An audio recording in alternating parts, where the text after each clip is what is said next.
Hello, Dr. Schomer again. It is fantastically cold and wet in Cape Town, middle of winter, incredible rain, our dams are filling up, and I need to talk about a topic I hinted at last time in the series on communication, conflict. There are many opportunities in life to have conflict. Conflict with your partner, conflict with your children, conflict with your employee, subordinate, conflict in traffic, conflict with so many. What are we talking about when we talk about conflict? There are many things you can do about it, and I'll hint at the not so productive and the more productive. Here we go. Number one, you can avoid the conflict, meaning there is something stewing, disagreement, and you don't do anything about it. Avoidance. That's a very passive approach, and of course, it's not rocket science. The conflict is not resolved, and there is no winner in the situation whatsoever. So avoidant behavior is not what I recommend. What is a move away from lose-lose avoidance? Submission. That means when one person out of the two in conflict submits, we have a win-lose situation. Of course, in submission, only one person gets their needs met. It's a better thing than lose-lose, but not ideal. Far from ideal. We can go to competition. Submission, competition. Again, we resolve the conflict only for one of the two parties, and it's a win-lose situation.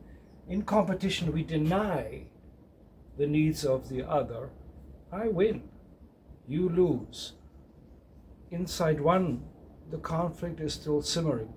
The other one walks away the glorious winner, but it doesn't make for psychological eloquence, does it? What is far, far better from avoidance to submission to competition is compromise.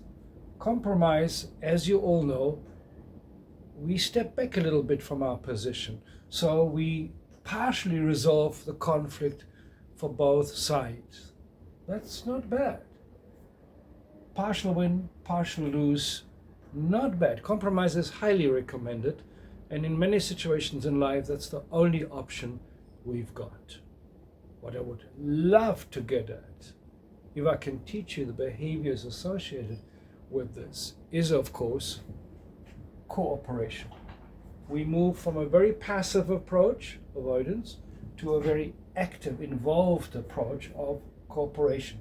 The conflict gets resolved for both, and we end up with win-win.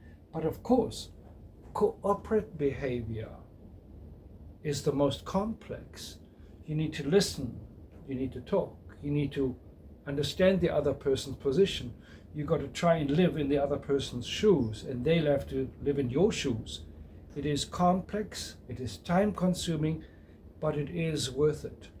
And what I'm hinting at is that most human beings can learn this and are willing to learn this if they have a level of maturity, a level of insight, lots of life experience, which means they have to come from a very young mind to a mature mind. And then we get to the idea of what it means to cooperate so that we can create this wonderful situation of win-win.